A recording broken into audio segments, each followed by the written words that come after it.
Here we go. Here we go. I never know what the. I gotta get my national championship thing in the background here. I never know what this camera's gonna look like because it doesn't really show me well until I go live. What we need the pimp chair, we need the fuzzy chair, and we need the national championship thing in the background, and we're good to go. All right. So that's as good as it's gonna get. And we're ready to roll. Robbie Falk here, Starkville Daily News, 247 Sports, Thunder and Lightning Podcast, a little bit of everything. And we remain busy. The busy time for me, obviously, football, basketball, and baseball season. Summer lets off a little bit, but it's been really busy summer for Mississippi State to not have baseball going on in the College World Series or postseason at all. You've had a lot of baseball news, or at least a lot of waiting for baseball news. And then, football has obviously been a big topic for Mississippi State fans with Zach Arnett starting his first season as Mississippi State head coach. And there's a lot of conversation about what Mississippi State is going to be. And for a lot of us, we feel like Mississippi State is going to be a lot better than people give them credit for. And we've talked about that ad nauseum. We're going to talk about it again tonight because I don't think we've talked a whole lot about that on this particular channel. We've done a lot of it on Thunder and Lightning. We've done a lot of it on 247, Starkville Daily News, all those places. But here, we have not talked about it. So I want to discuss that a little bit. Why Mississippi State is projected to be at the bottom of the SEC. It's a tale as old as time. Doesn't matter who the coach is. Doesn't matter who they have coming back. I mean, that 2015 Mississippi State team that had Dak Prescott returning as the starting quarterback after just finishing inside the top 10 of the Heisman vote and leading Mississippi State to number one in the country, that team was picked to finish last in the SEC West. Why does this continue to happen? I don't know, but we'll discuss a little bit of that. Been a busy few days here at the house. Finally got my yard fixed. I know you guys don't care about that, but I want to talk about it. I'm finally getting my yard fixed, got it graded, got some sod put down. I've been working out in the yard all day the last 2 days trying to keep this sod alive. This is the worst possible time to try to plant grass or sod a yard because the sun is beaming on my house at all times, 100 degrees, and I'm having to water it, try to water it early in the day and then late in the day. It's just been a mess. So I'm glad to talk about Mississippi State sports for a little bit instead of worrying about grass. So here we go. Mississippi State, we were at SEC Media Days last week. Mississippi State was in Nashville on Tuesday. Zach Arnett, Jaden Crumity, Will Rogers, and Jaquavius Woody Marks. All those guys were there to talk to us. I thought they were all great. I think a few of those guys even changed some opinions at SEC Media Days. It wasn't enough to sway the entire media poll to go in Mississippi State's favor to get them out of last in the SEC West. But, hearing from people around the SEC after that, after those guys came and went, they were impressed with what Mississippi State had to offer that day. And I thought that some people picked up on some quiet confidence from Will Rogers, a little subdued cockiness, not really cocky, but more confident. From Will Rogers. He believes in this offense. He believes in himself. Zach Arnett believes in this team. Those guys were excited, I think, about being picked last. They knew they were going to get picked last. That's all they've been hearing is they're going to be last or second to last in the SEC West. Nobody expects them to be any good. And those guys, I feel like that. I think that's the Mississippi State way. You want that underdog mentality. You want people to be sleeping on you. And that's what's going to happen for Mississippi State. Picked dead last in the SEC West. I think like 12th in the SEC overall. They got one first place vote. No, that was not from me, and I don't think it was from any MSU media. The only media there was myself and David Murray, Stefan Krajnik from the Clarion Ledger, Justin Frommer from the Commercial Dispatch, and then WCBI. I think that was it. So I know what all those other guys chose. I know what I chose. I had Mississippi State finishing 4th for now. Nobody picked Mississippi State first in the SEC in our group, so I don't know. I don't know who did that. 5 first-place votes in the entire SEC for Vanderbilt. And that continues to just absolutely infuriate me that people who are in this profession or whatever, I don't know who did it, but to be given that opportunity to vote on this poll and to pick Vanderbilt, no offense to the people of Vanderbilt, but that they're not going to win the SEC. Maybe not ever. And to pick them, 5 people pick them first place, and Mississippi State gets picked last in the SEC West, there's a problem there. There's a problem with what we're doing with this voting system, and the best way I think to fix it is you make all these votes public. Everybody knows who picks what, and when you have that kind of accountability, it tends to change people a little bit and how they vote in that process. So maybe we need to do that. But why are people picking Mississippi State last in the SEC West? So I think it's a lot of different things. I think Mississippi State traditionally has not had a top of the line program. That if you look back at the history of the program, that's been well documented. This program's won 1 SEC championship. They've been to 1 SEC championship game. They have a losing record all time. Before Dan Mullen arrived, it was not a destination place. He was a offensive coordinator looking for his first head coaching job. That's the kind of guys that Mississippi State was going to be able to hire. Dan Mullen really changed things for Mississippi State, and I think people are forgetting that. I think people are looking at Mississippi State pre-2009 and even Mississippi State pre-1998. They're looking at a program that has traditionally been bottom of the league, and since 2010, that hasn't been the case. Mississippi State's been picked last in the SEC West, I think 7 times since 2010, and they've only finished last in the SEC West once. They finished there in 2020, the COVID year, which was the first season of Mike Leach implementing the air raid offense. Understandably going to be a little bit of a transition. Last year, they were picked, I think, 6th. I think they were picked 7th the year before that. They finished 3rd the year before. They finished 4th, I think, last year. Or it was opposite, 4th and 3rd, I think. But they finished 3 spots higher than they were projected each of the last 2 years. So, again, and everybody, you think about that. You think about that for a little bit. No one in the SEC collectively, the people of the SEC voting did not believe that Mississippi State could win under Mike Leach. They voted Mississippi State last or second to last every year under Mike Leach.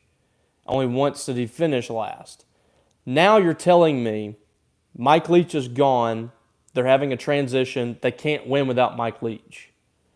So which is it? Is it Mississippi State is not going to be able to win with Mike Leach, or Mississippi State is not going to be able to win without Mike Leach?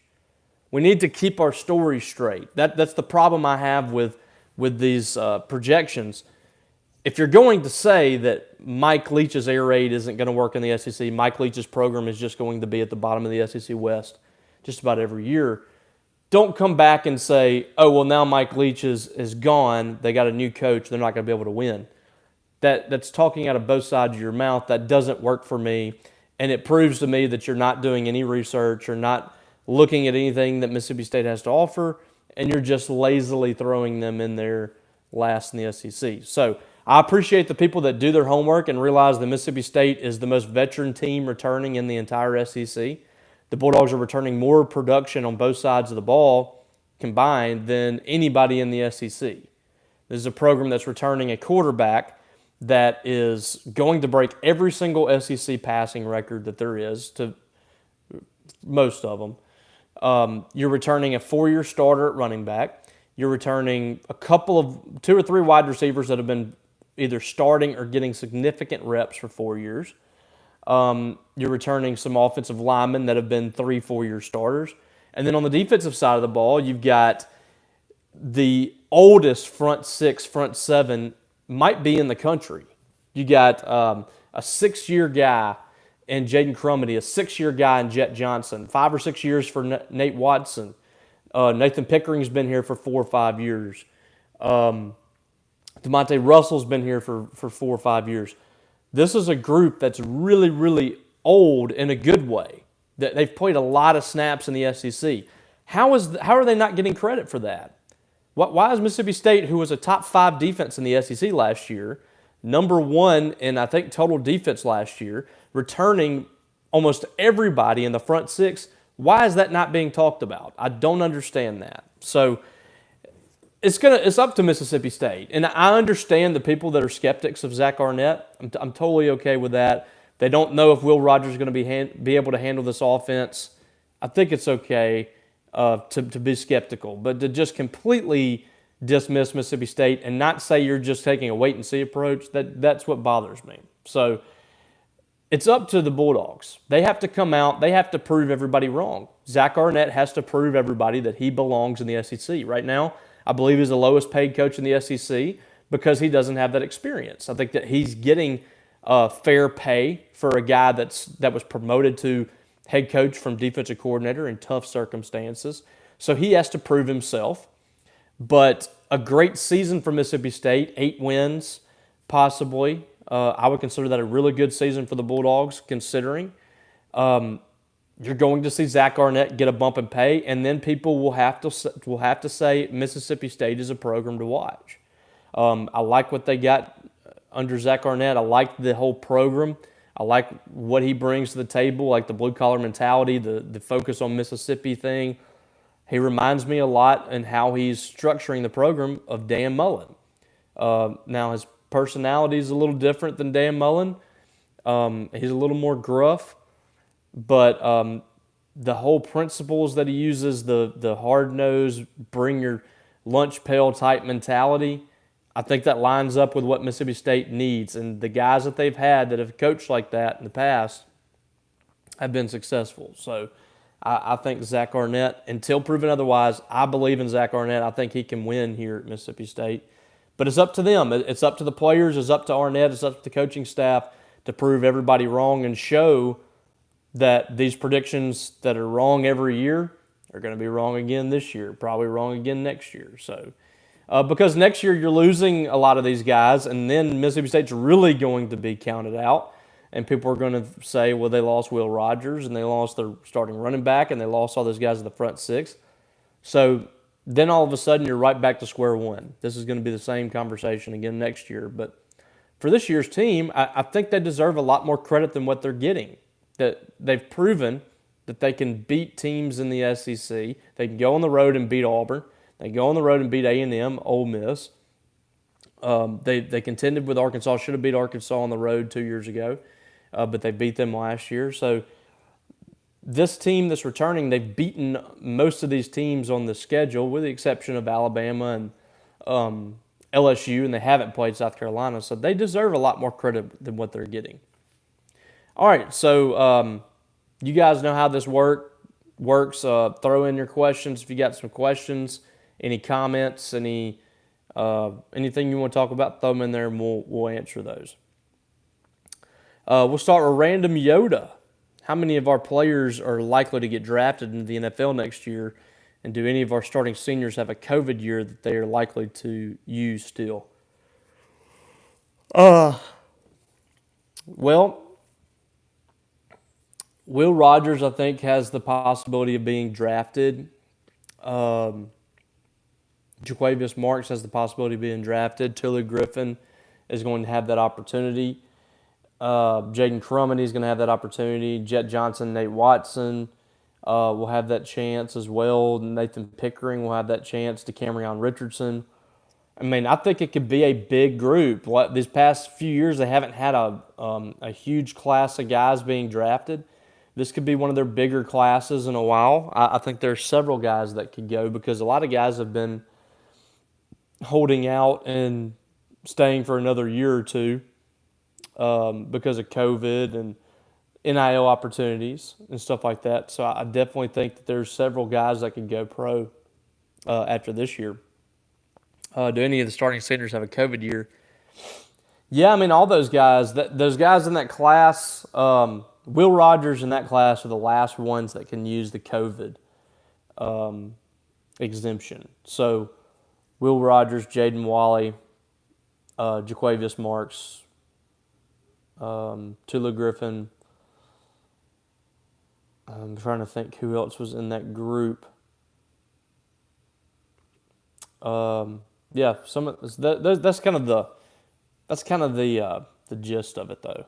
Yeah, those guys do have another year if they want to use it. Nathan Hamilton, favorite places you ate in Nashville? Jeff Ruby's Steakhouse. I went there on Tuesday night after State's deal.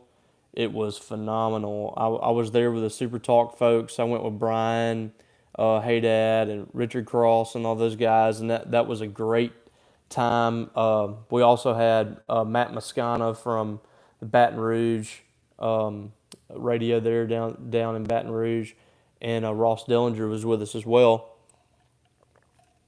And we had a fine meal. We had oysters Rockefeller, thick cut bacon with some jalapenos on it.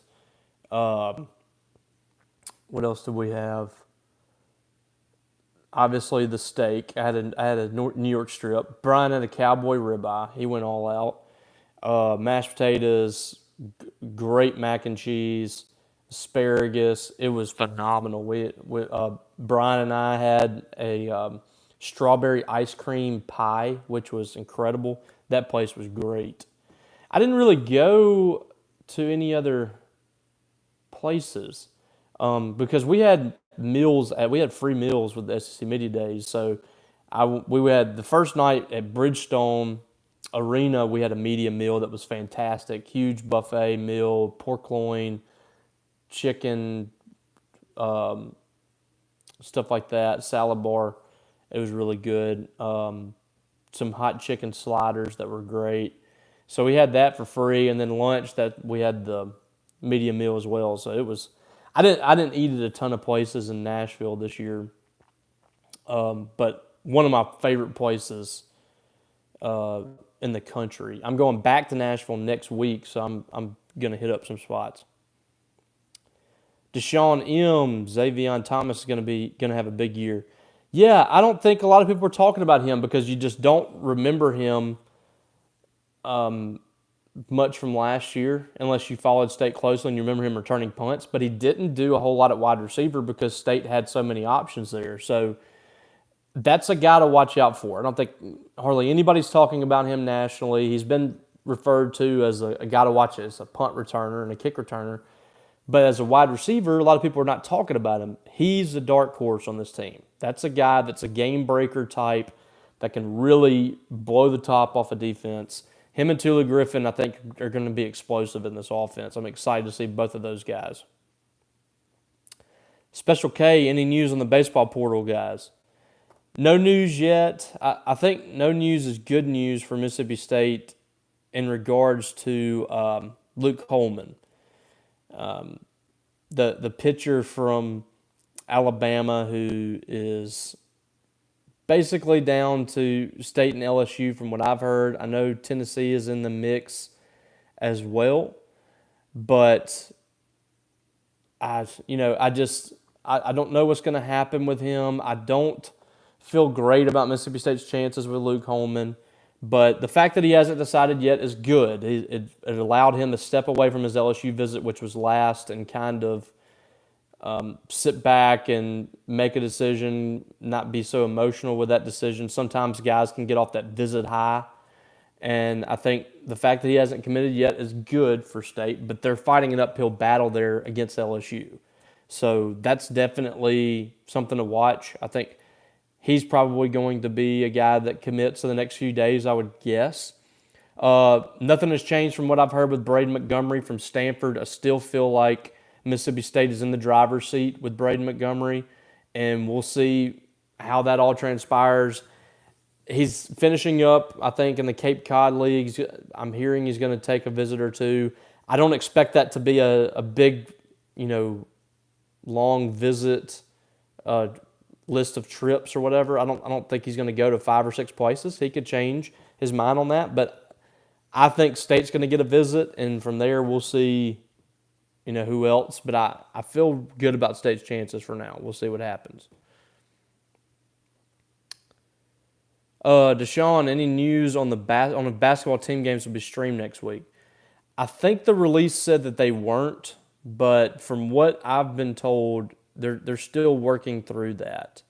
They want to. I didn't read the release, but it might not have said that. I don't know. I don't want to say definitively, but I do believe that they're doing what they can to try to make that happen. So, hope so. I would love to see the team this summer before they start getting ready for the season. I think it would be cool to see some basketball and kind of see where they are right now.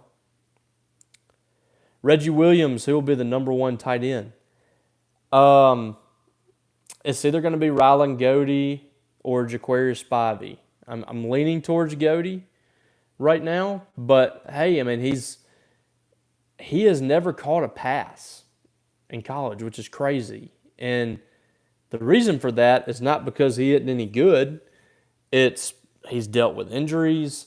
He got stuck behind the 2 best tight ends in the country last year, and 2 of the best tight ends that we've seen in years, Brock Bowers and Darnell Washington. So it's hard to really gauge, how good Goody can be. But anytime you can pick up a guy that's been in a room like that and that has played for national championships, been on national championship teams, and he was there at Georgia for 4 years, I think. You've upgraded your guy there, I think. So, to me, he's probably the front runner for that position. And then Jaquarius Spivey, I mean, he played in a national championship game last year. That's another guy to watch. I think both of those guys, they did the right thing, and they went out and got portal guys that are veterans that you can plug in that are not going to be shocked when they get here. Those guys have played in high-caliber programs for several years. Jaquarius Spivey's already been here too.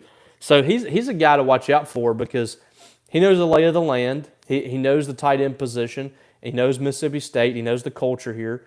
It's not going to shock him. So that's going to be an interesting battle. I think both of those guys will play a lot, and then we'll see who else kind of fits in there. Joshua Wright, any recruits to look out for to commit at the barbecue? I don't know. I mean,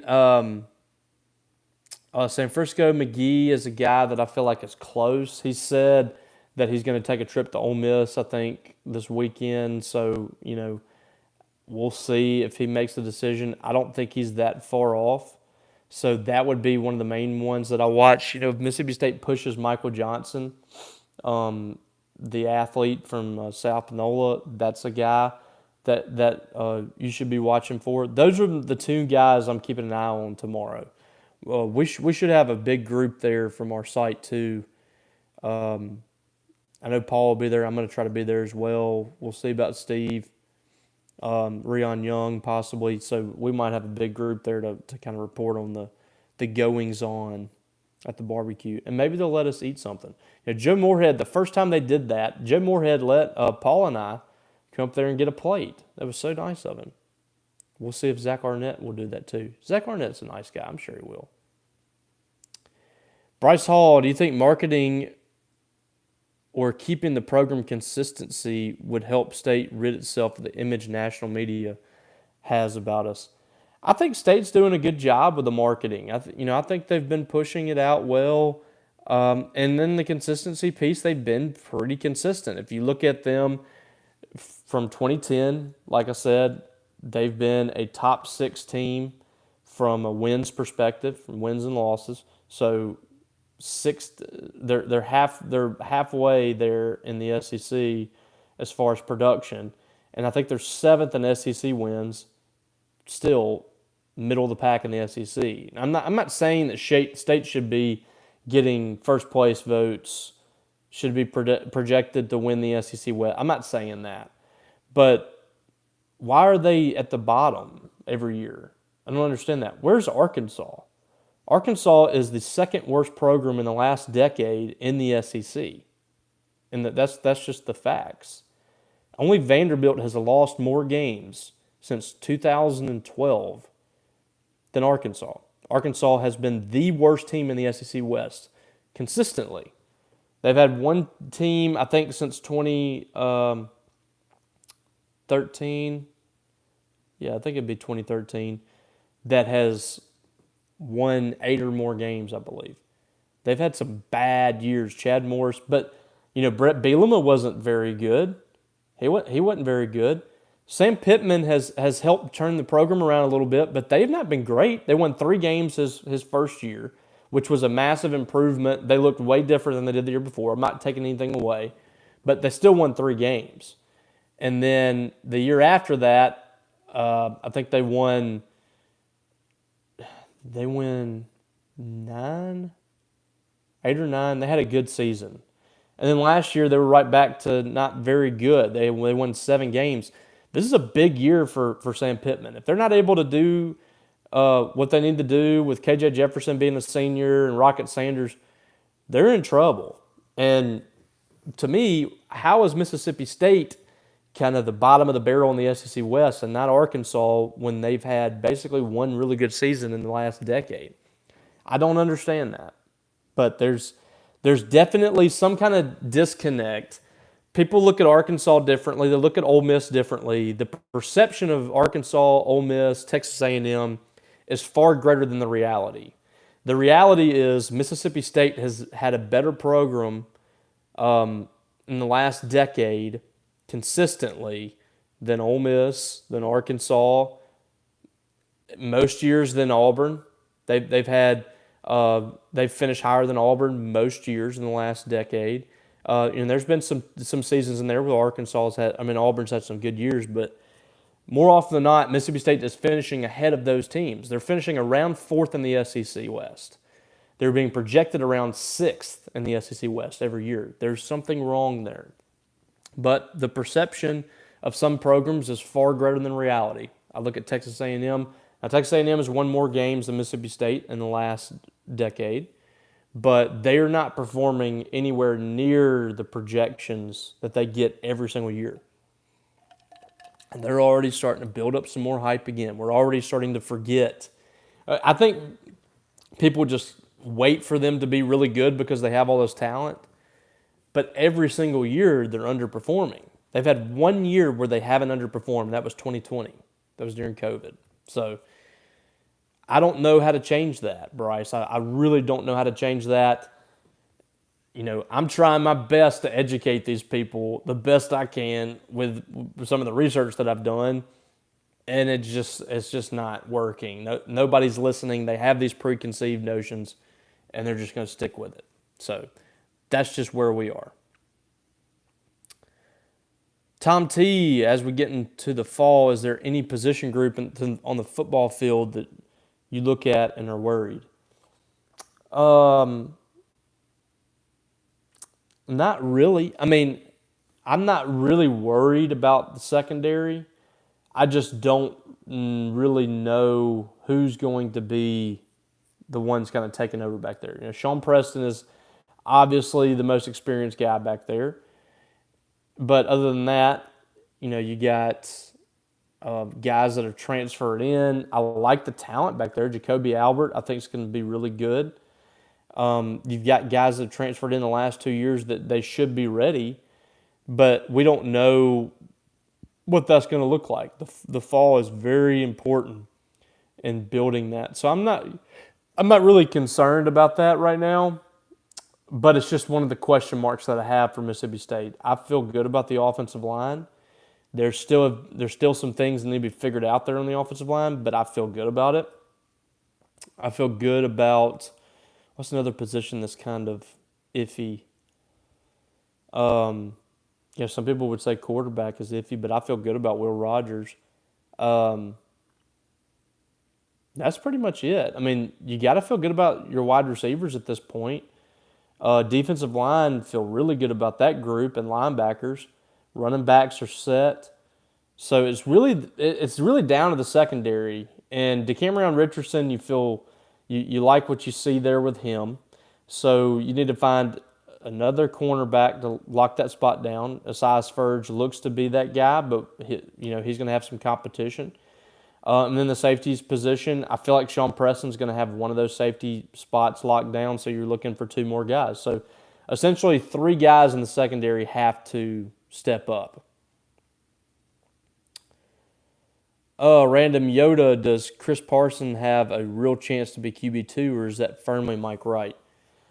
I think it's going to be Mike Wright because Chris Parson didn't fully take part in the spring. He played a little bit, but it was limited coming off of a knee injury.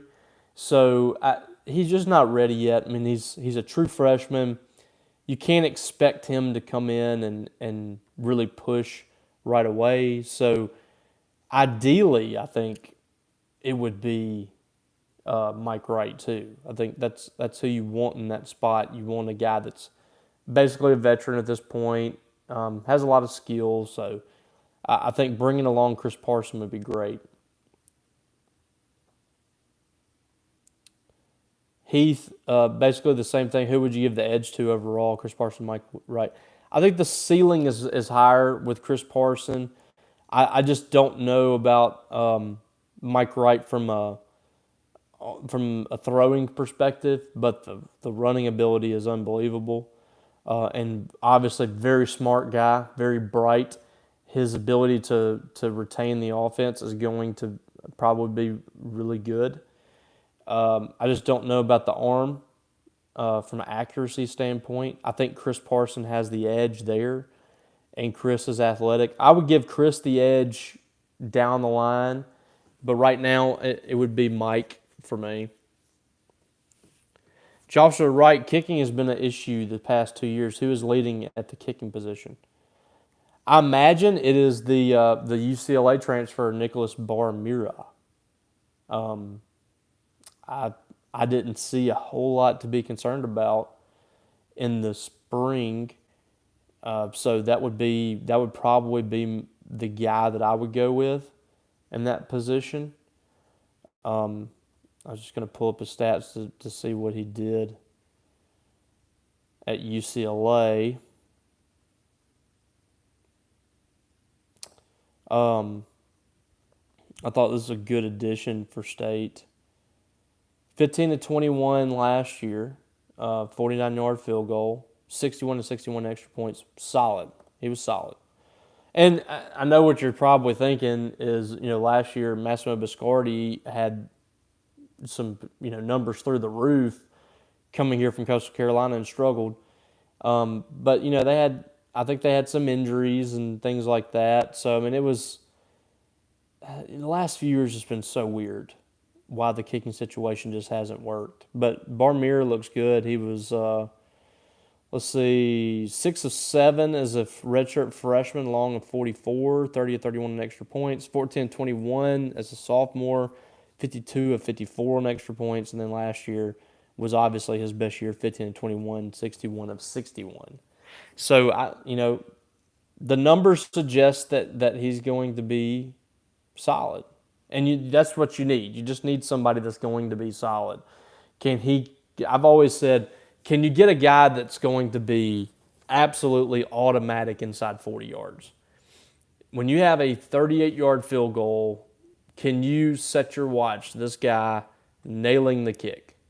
That's what you need. You don't have to have this guy with a powerful leg that can hit a 55-yard field goal. That's not what I'm looking for.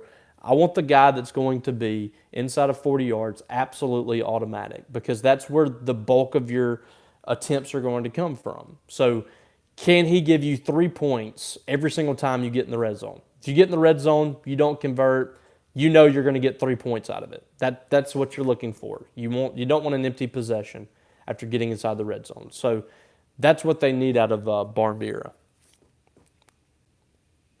Travis McCain, I haven't seen anybody talk about Sean Jones Jr. since the end of basketball season. I think he's a dark horse to have a great season. I agree. That it's been really strange. He was a guy that late in the season had really turned it on, a walk-on that even, Chris Jans admitted he couldn't believe he got that guy to walk on. But circumstances led him here, and he's a freak of nature. Played in 24 games last year, 12 minutes a game. He only averaged 3 points, but the end of the year is where he really started to come alive for Mississippi State. He had 11 points against South Carolina in that game. Had 7 points on the road off the bench against Vanderbilt. I thought he was big off the bench. And his minutes started increasing in SEC play. 13 minutes against LSU after several weeks, a couple weeks of not getting a whole lot of playing time. 16 minutes against Arkansas on the road. 16 minutes against Missouri. 14 against A&M. 15 against South Carolina. 20 against Vandy. 20 against Florida. 21 against Bama. So late in the year, he had 3 straight games with 20 minutes or more. That's a true freshman walk-on getting that. He's not your typical walk-on, but big pickup, I think, for Mississippi State to have him. And I believe that next year he's going to be even better. So, we'll see where he fits in. I think the roster's gotten better for Mississippi State in the offseason, what they got out of the transfer portal and things like that. But, it's a guy that's still under the radar. But yeah, the potential's definitely there for him. I really like what he brings to the table. All right, any more questions or comments? Send them this way before we wrap up.